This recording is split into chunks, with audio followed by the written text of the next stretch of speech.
तो अभी हम यहाँ पर भूसा नापने वाले हैं मशरूम प्लांट शुरू करने के लिए। और यहाँ पर ये 2 kg 500 ग्राम। इसमें बाल्टी का वज़न अलग है और भूसे का वज़न अलग है। और ये इन दोनों में 1-1 kg भूसा है और टब का वज़न अलग है। ये देखिए आप इधर, ये दोनों में ये बड़ा टब है, इसमें 3 kg भूसा और बाल्टी का टब का वज़न अलग है। तो ये जितने भी बाल्टियाँ हैं ये आसानी से आप हर किसी के घर में होंगे। तो अगर आपके पास तराजू नहीं होगा तो ये एक माप है, आप इस तरीके से माप सकते हैं भूसे को।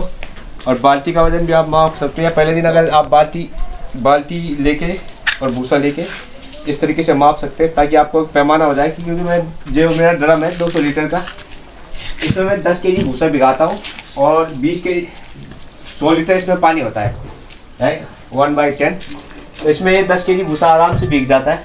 इसलिए मैं ये इस्तेमाल करता हूँ बाल्टियाँ भूसे नापने के लिए। अब मेरे को अंदाज़ा हो चुका है तो इसलिए मैं ये जो साइड में रखा हुआ मैंने, ये 10 kg का भूसा है। आपको जब धीरे धीरे आप काम करोगे तो आपको अंदाज़ा लग जाएगा कि किस तरीके से आपको भूसा नापना है। पहले बार में आपको थोड़ी दिक्कत होगी, परंतु आप ये तरीका इस्तेमाल कर सकते हैं भूसा नापने के लिए। अब हम भूसा भिगाने वाले हैं। ये है पानी के ड्रम और यहाँ पे पहले दिन ही हमने भूसा भिगा दिया था। ये पहले दिन का भूसा भिगाया हुआ है, मशरूम में अंदर लगाऊंगा। अब इसे हम शाम में, अगले दिन या शाम को इसमें बीज डालेंगे इसमें। तो मैं आपको बाद में बताऊंगा बीज का। आपको मैंने यहाँ पे एक समय बता दिया है नापने का कि आप पैमाना किस तरीके से नाप सकते हैं। अब आपको तो अब हम मिला रहे हैं पानी में दवाई, जो कि ये मिलाना है 10 से 12 ग्राम। ये रहा 10-12 ग्राम। इसी तरीके से दोनों में मिलाना है 10-12 ग्राम। इस दवाई का नाम क्या है? ये है दवाई, ये सब्जियों में पड़ता है।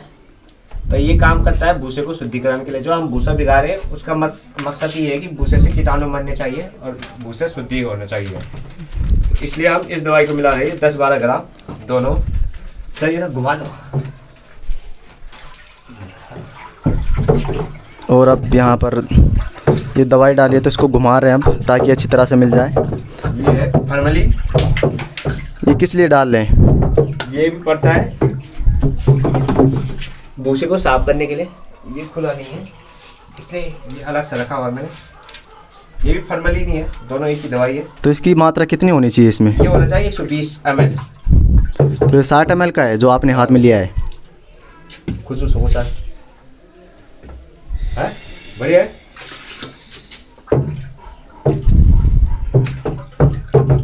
ये 120 ml डाल देना है इसमें और इस तरीके से ऐसे दोनों को घुमा देना है। ये पड़ गई।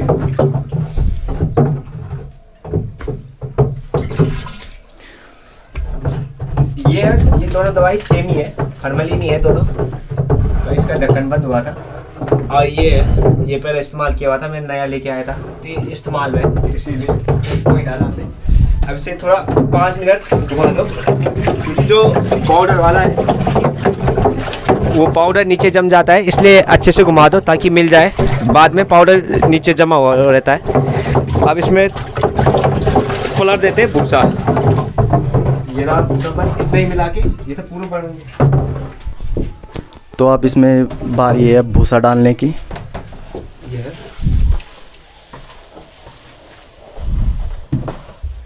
भूसे को अच्छे से मिला देना है। हर एक कंटेनर में 10 kg भूसा जाएगा इसी तरीके से, और जो कि हमने पहले से माप लिया था। और हमारे चाचा जी हमारा सहयोग करते हुए, भूसा मिलाने में हमारी मदद करते हुए इस तरीके से भी कभी इस्तेमाल करते हैं। अभी मैंने ग्लव्स नहीं, ये भूसे के कीटाणु मारने के लिए दवाई डाला है। अगर आपके पास ये दवाई नहीं हो तो आप भूसे को उबाल भी सकते हैं। जैसे उबालने से कीटाणु मर जाते हैं, उसके बाद भी इस्तेमाल कर सकते हैं। दवाई डालने की भी जरूरत नहीं पड़ती अगर आप उबाल दो। पर उबालना थोड़ा महंगा पड़ जाता है क्योंकि बर्तन इतना बड़ा होता नहीं है, भूसे का साइज़ बड़ा होता है, इसलिए दवाई का इस्तेमाल कर रहे हैं। क्योंकि दवाई ज़्यादा महंगी नहीं है। ये 200 लीटर की है दवाई जो ये 200 लीटर का है और ये है नहीं, हाँ ढाई आधा लीटर का है और 200 रुपये का है वो, एक लीटर 200 रुपये का। ये 50 रुपये का पैकेट है और इसमें तुम्हारा 8-10 केजी भूसा पूरा हो जाता है और शुद्धिकरण हो जाता है। तो आपको दवाई का इस्तेमाल अच्छे से कर सकते हो। दवाई थोड़ी सस्ती पड़ती है और परेशानी भी नहीं होती है, तो इसलिए हमने ये इस्तेमाल किया है। ये हम पूरा भिगा देते हैं, ये भी पूरा देते हैं। ये दो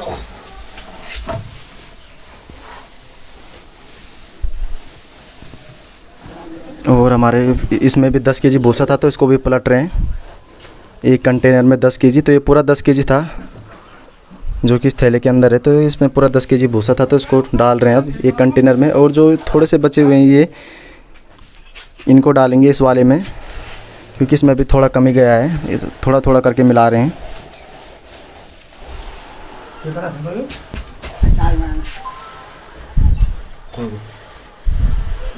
अब ये हो चुका है शुद्धिकरण। यही है 2 केमिकल जो इसमें पड़ते हैं, मैंने बता दिया ये पहले दिन का। हम आपको अगले दिन बताएंगे कि इसमें स्मोन कैसे मिलाना है, वो मैं आपको अगले बीज बस बताता हूँ अगले दिन कि बीज क्या होता है इसका। अब मिलते हैं हम आपको अगले दिन मिलेंगे अब, क्योंकि अब आज ये भीग चुका है। इसे 12 से 24 घंटे लगेंगे सूखने में। मैं इसे छाया में रखा हुआ है, इसलिए ज़्यादा टाइम रखा हूँ इसे कि ताकि इसमें मॉइस्चर रहे। तो इधर धूप नहीं है और मैंने कमरे के अंदर ही रखा हुआ है। तो इसे मैं अगले दिन रखूँगा सुबह, इसमें सुबह बीज मिलाऊंगा, तब आपको सुबह बताऊंगा कि बीज किस तरीके से मिलाना है और पैकिंग कैसे करनी है, फिर उसे कैसे लटकाना है। और ये रहा हमारा भूसा। ये भूसा हमने मिला चुके हैं। अब इसे हम 24 घंटे हम इसे ढक के रख देंगे, ताकि जो इसमें गैस बन रहा था वो गैस इसके अंदर बने रहे। अब इसे ढकने की बारी आ गई है। ये हमारा ढक्कन, इन्हें आप ढक देंगे अच्छे से, ताकि जो दवाई का गैस है वो इसमें अच्छे से बने रहे। और उसके लिए आप इस्तेमाल कर सकते हो इस टाइप के टब पानी के। ये ढक दिया अब हमने। तो ये हमारा स्पॉन यानी जो मशरूम बनाने का बीज होता है, ये है। ये जो मशरूम बनता है वो गेहूं पे ही बनता है। ये गेहूं है और इसमें एक रासायनिक प्रक्रिया द्वारा बनाया जाता है मशरूम, क्योंकि जो मशरूम होता है वो किसी दूसरे चीज़ पे ही उगता है, दूसरे का सही रहता है। अब जो छिड़काव विधि है वो छिड़काव विधि हम इस तरीके से करेंगे। यहाँ ऐसा में ये छिड़काव विधि है, फिर इसे मिक्स कर देना है इस तरीके से। अच्छे से मिला दो, बीजों को पूरे तरीके से मिला देना है ताकि सब जगह ये फैल जाए मशरूम। उसके बाद इसे पॉलीथीन में भरना है। जिस टाइम हम पॉलीथीन में भरेंगे हम तब आपको आगे बताएंगे। तो अब ये मशरूम देखिए, फ़िलहाल ये हम बीज को अलग कर चुके हैं। अब बारी है छिड़काव विधि से। 2 विधि आती है इसमें, एक लेयर विधि, एक छिड़काव विधि। तो आकाश यहाँ पे कर रहा है छिड़काव विधि। ये है छिड़काव विधि। जैसे आप खेतों में गेहूँ या धान बोते हो, इसी तरीके से आप भूसे में मशरूम मिला दीजिए, मशरूम का स्पून। ये तरीका है। और दूसरा तरीका है कि जब आप बैग भर रहे होंगे उस टाइम आपको लेयर द्वारा भरना होगा। जो लेयर द्वारा विधि होगी वो मैं आपको अभी बताता हूँ। तो ये है छिड़काव विधि। इसके बाद इसे अच्छे से मिला देना है। अब आकाश मिलाता है इसे, आकाश एक बार मिला के बता दें। अब इसे इस तरीके से मिलाना है, ये देख रहे होंगे आप। ये है तरीका। इसे अच्छे से मिला दिया ताकि स्पून हर जगह एकदम मिक्स हो जाए। ये इसे पूरी तरीके से मिलाने के बाद इसे अब पॉलीथीन में भरने का टाइम आ गया है। अब आपको हम फिर जब पॉलीथीन भरेंगे उस टाइम बताएंगे आपको कि लेयर विधि क्या होती है। ये कर चुका है आकाश। अब लेयर विधि बताएंगे हम आपको इस तरीके से जैसे आकाश कर रहा है। ये है लेयर विधि कि पहले थोड़ा भूसा रखा, उसके बाद स्पून डालना है, फिर दोबारा भूसा, फिर उसके बाद फिर दोबारा स्पून डाल देना है। इस तरीके से आप लेयर विधि से कर सकते हैं। मैं लेयर भी और छिड़काव विधि दोनों इस्तेमाल करता हूँ जब मैं बैग भरता हूँ। आपको जैसा अच्छा लगे लेयर विधि भी या छिड़काव विधि भी, तो आप दोनों इस्तेमाल कर सकते हो। ज़्यादातर मैं मिक्स ही इस्तेमाल करता हूँ कि लेयर भी और छिड़काव भी। आप दोनों ट्राई कर लीजिए। तो बैग इसी तरीके से भरना है जैसे ये आकाश भर रहा है। ये एक बैग भर चुका है वो। अब आराम से देखिए वीडियो को, किस तरीके से हमने बीज निकाला। मशरूम में कौन कौन से केमिकल पड़ते हैं जिससे कि भूसे की शुद्धिकरण होती है, और स्पॉन कितने टाइम के बाद रन करता है, ये मैं आपको वीडियो आगे भी बताता रहूँगा। और अगले दिन भी जो दूसरे दिन में मैं मशरूम भिगाऊँगा उसके वीडियो भी मैं आपको बताता रहूँगा। तो आकाश भर चुका है यहाँ पे। अब ये पूरा भर चुका है। अब इसे ऊपर से रबड़ के द्वारा बंद कर दीजिए। और अब हम इसे लटकाने के लिए तैयार हो चुके हैं ये बैग। अब हम इन्हें लटकाएंगे। अभी कुछ बैग भरे हुए हैं हम। अब हम आपको आगे बताते हैं। अभी ये है लास्ट प्रोसेस पॉलीथीन भरने का। तो पॉलीथीन इस तरीके से भरे, जो लेयर भी दी है वो पहले आधा पॉलीथीन भर दो, उसके बाद इस तरीके से बीज डाल दो, फिर दोबारा इस तरीके से भूसा डाल दो इसमें, जैसे आकाश भी कर रहा है। ये हो गया। फिर इसमें लाइनें नहीं पड़नी चाहिए पॉलीथीन में, जैसे ये और भी बैग है, लाइनें नहीं पड़नी चाहिए इनमें। इस तरीके से आप आराम से भरिए इन्हें, जल्दीबाजी मत करिए, ज़्यादा काम नहीं है। तो इस तरीके से दोबारा ये देखिए 3 लेयर है, 4 लेयर में भर दीजिए आप। जैसे कि ये आप नाप लीजिए 1 2 3, तो 1 बार 2 बार 3 बार 4 बार, इस तरीके से आप 4 बार लेयर में भर लो इसे। ये लेयर विधि हो गई। और छिड़काव विधि भी मैंने आपको पहले बता दिया, जो हमने पहले छिड़काव विधि किया था। अब इसे भर। अब इन्हें पॉलीथीन को इस तरीके से बांधना है, जैसा पर पकड़ा होगा।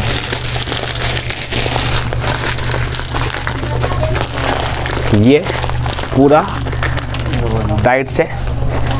अब 2 रबड़ों की सहायता से आप इसे आराम से बांध दीजिए इस तरीके से। ये मुंह ये बांध दिया आपने रबड़ से पूरे तरीके से।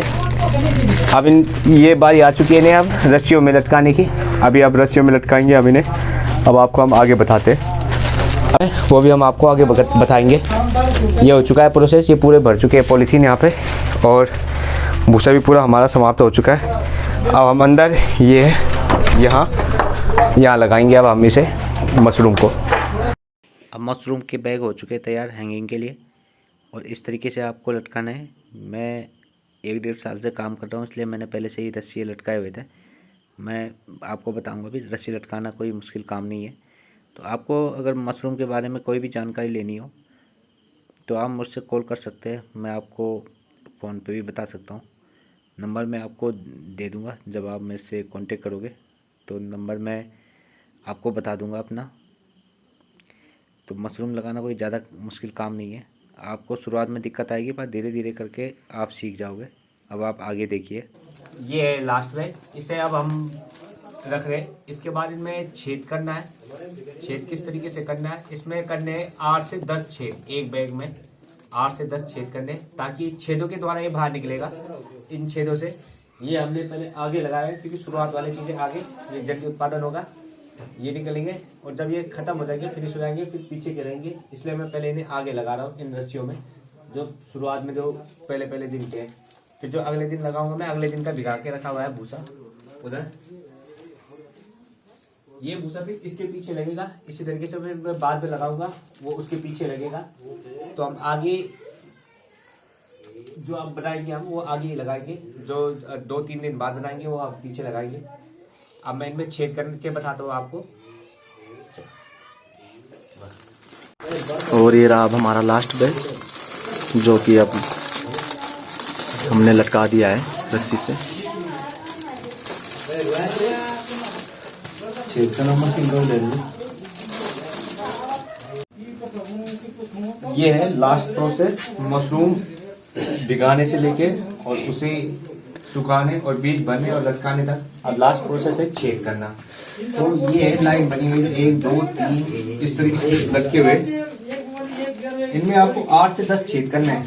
पहले शुरुआत में मैं 8 छेद कर रहा हूँ, उसके बाद में करूंगा और छेद इस तरीके से 1 2 3 4 5 6 7 8 इस तरीके से 8 छेद करने हैं इसमें। ऐसे ही सभी में करने हैं 8 छेद।